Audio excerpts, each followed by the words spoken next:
आज मैं आपको महादेवी वर्मा के बारे में संपूर्ण जानकारी प्रदान करने जा रही हूँ। आपको पता है ये महादेवी वर्मा छायावाद की कवयित्री है और महादेवी वर्मा के संबंध में क्वेश्चन पेपर में पूछे जाते हैं। छायावाद के चार प्रमुख कवि जयशंकर प्रसाद, सूर्यकांत त्रिपाठी निराला, सुमित्रा नंदन पंत और महादेवी वर्मा आते हैं। तो कॉलेज लेक्चरर के सिलेबस में भी महादेवी वर्मा के बारे में पूछा जा सकता है। इसके अलावा जो नेट जेआरएफ है और भी आरपीएससी फर्स्ट ग्रेड या सेकंड ग्रेड कह सकते हैं, हिंदी की अन्य समस्त परीक्षाओं में महादेवी वर्मा से संबंधित क्वेश्चन पूछे जाते हैं। तो ये जो जितने भी मैंने ये पॉइंट बनाए हैं ये सारे इम्पोर्टेंट है और प्रत्येक पॉइंट में क्वेश्चन समाहित है।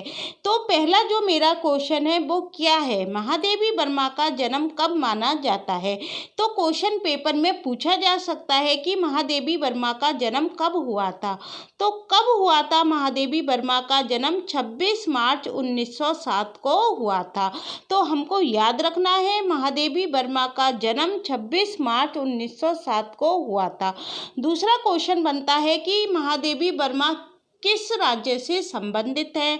उत्तर प्रदेश से संबंधित है कि राजस्थान से संबंधित है कि हरियाणा से संबंधित है, कहाँ से संबंधित है? तो महादेवी वर्मा उत्तर प्रदेश के फर्रुखाबाद से संबंधित है। तो गाइस कहाँ से संबंधित है महादेवी वर्मा? उत्तर प्रदेश के फर्रुखाबाद से ये संबंधित है। तीसरा क्वेश्चन बनता है कि महादेवी वर्मा की शिक्षा कहाँ पर हुई थी। तो इनकी जो शिक्षा हुई थी वो प्रयाग में हुई थी और इन्होंने जो एमए किया था वो किस सब्जेक्ट से किया था? दर्शन शास्त्र से किया था। तो क्वेश्चन पेपर में आ सकता है कि महादेवी वर्मा ने एमए किस सब्जेक्ट से किया था। तो अधिकतर लोग सोचेंगे हिंदी से किया होगा क्योंकि हिंदी की कवयित्री हैं, लेकिन इन्होंने किससे किया था? दर्शन शास्त्र से किया था। तो इनके काव्य में हमको रहस्यवाद दिखाई देता है। आरंभ में ये ब्रज भाषा में कविता लिखती थी, बाद में ये किस में लिखने लग गई? खड़ी बोली में लिखने लग गई। तो महादेवी वर्मा थी ये प्रारंभिक कविता इनकी किस में मिलती हैं? ब्रजभाषा में, और बाद में ये खड़ी बोली की ओर उन्मुख हो गई। ये क्या थी? कुशल चित्रकार थी। इनकी कविताओं में हमको क्या दिखाई देती है? चित्रात्मकता दिखाई देती है। काव्य संग्रह इनके पूछे जा सकते हैं जो पेपर में आ भी चुके हैं। इनका काव्य संग्रह है निहार जो 1930 में प्रकाशित हुआ था। दूसरा काव्य संग्रह है रश्मि जो 1932 में हुआ था।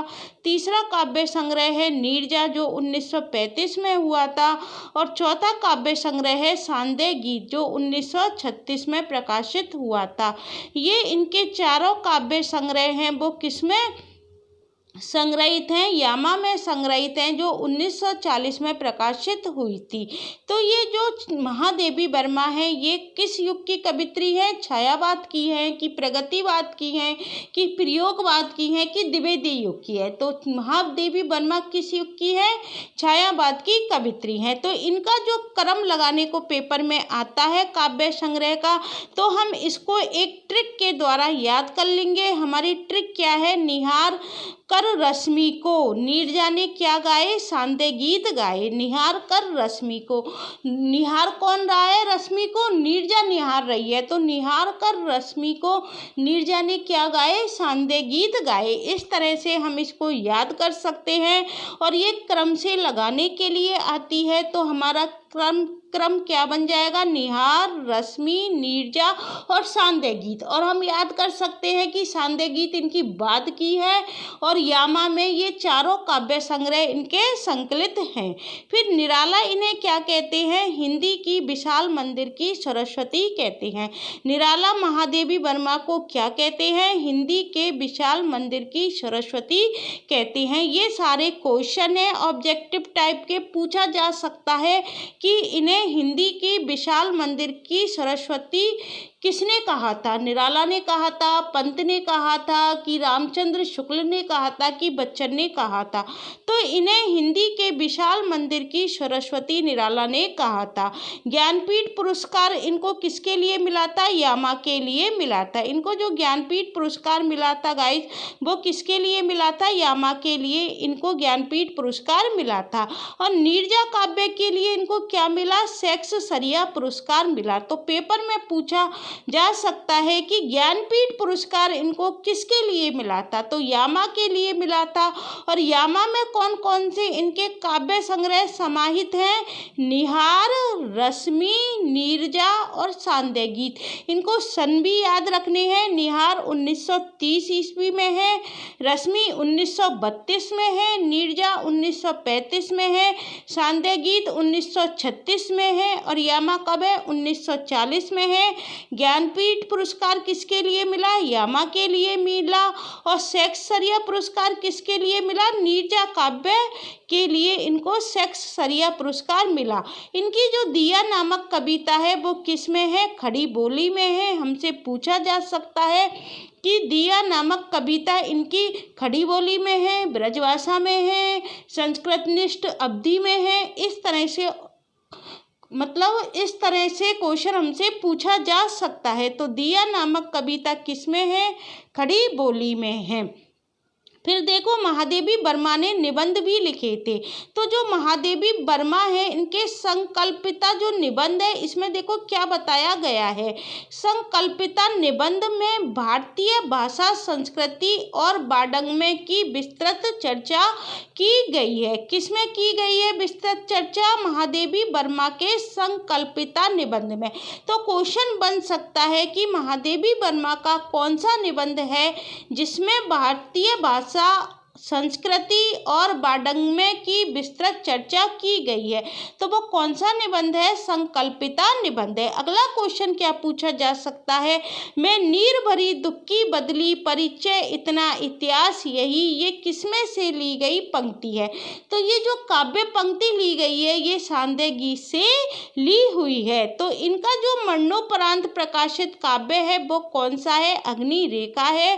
क्वेश्चन पेपर में पूछा जा सकता है कि महादेवी वर्मा का मरणोपरांत प्रकाशित काव्य कौन सा है? तो वो कौन सा है? अग्नि रेखा है। और ये किन पत्रिकाओं से संबंधित रही? ये चांद और साहित्यकार पत्रिकाओं से संबंधित रही। क्वेश्चन पेपर में पूछा जा सकता है कि महादेवी से संबंधित पत्रिकाएं कौन कौन सी हैं? तो हमको चांद तो सबको पता रहती है, लेकिन साहित्यकार पता नहीं रहती है। तो इनसे संबंधित पत्रिकाएं कौन सी हैं?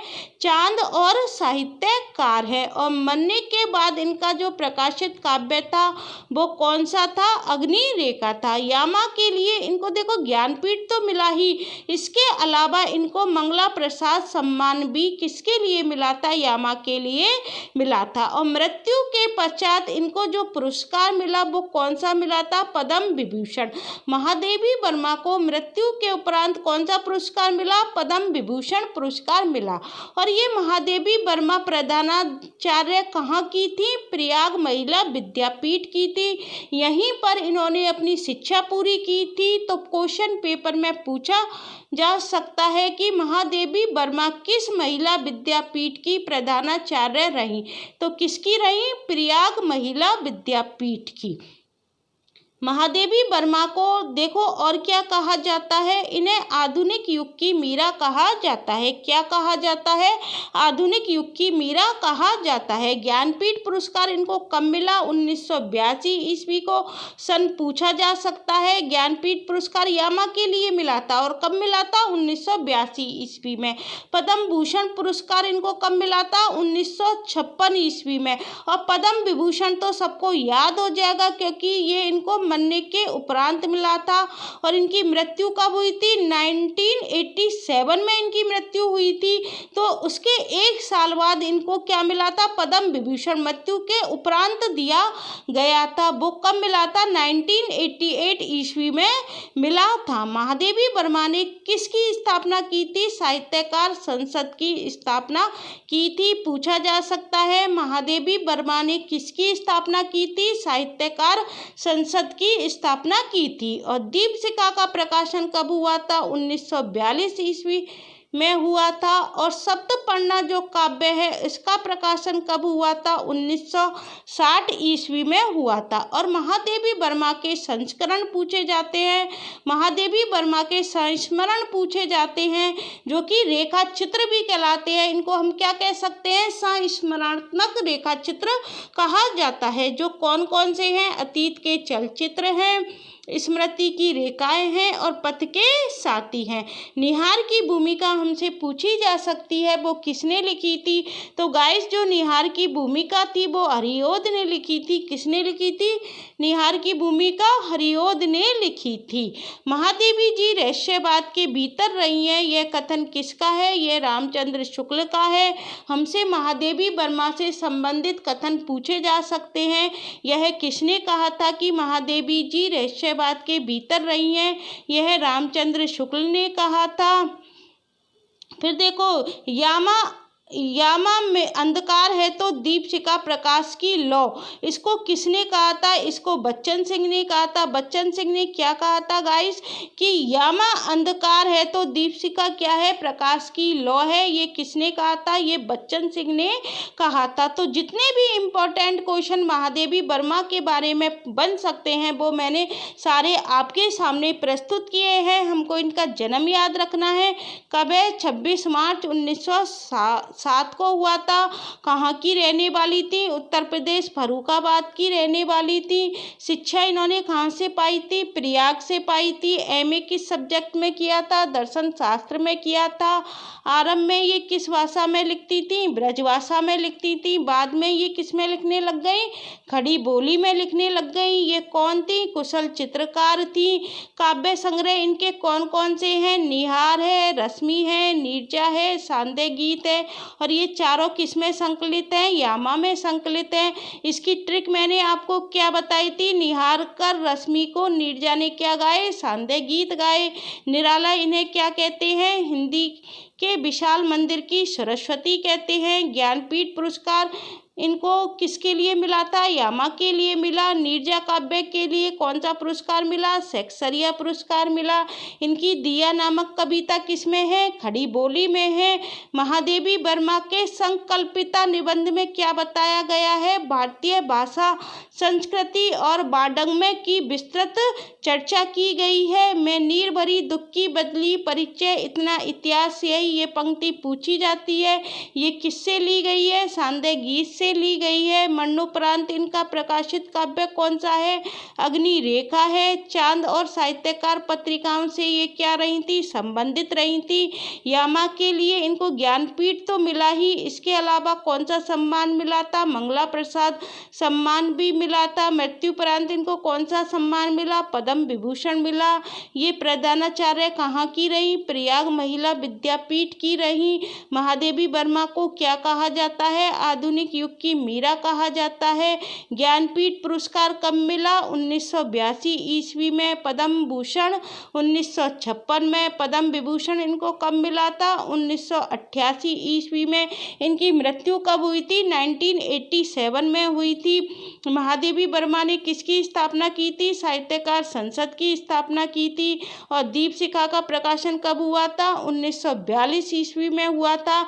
ये सारे फैक्ट इम्पोर्टेंट है। सप्तपर्णा काव्य का प्रकाशन कब हुआ? 1960 ईस्वी में हुआ। इनके संस्मरणात्मक रेखा चित्र कौन कौन से हैं? अतीत के चलचित्र, स्मृति की रेखाएं और पथ के साथी ये पूछे जाते हैं। निहार की भूमिका पूछी जाती है, किसने लिखी थी? हरिओद ने लिखी थी। महादेवी जी रहस्यवाद के भीतर रही हैं, यह कथन किसका है? रामचंद्र शुक्ल का है। और बच्चन का कथन कौन सा है? यामा अंधकार है तो दीपशिखा प्रकाश की लौ, यह किसने कहा था? बच्चन ने कहा था। तो गाइस आज मैंने आपको महादेवी वर्मा से संबंधित सारे इम्पोर्टेंट फैक्ट बता दिए हैं। आशा करती हूँ आपको समझ में आ गए होंगे। अगर ये वीडियो आपको अच्छी लगती है तो इसे और अन्य छात्रों के लिए शेयर करना मत भूलना। Thank you guys.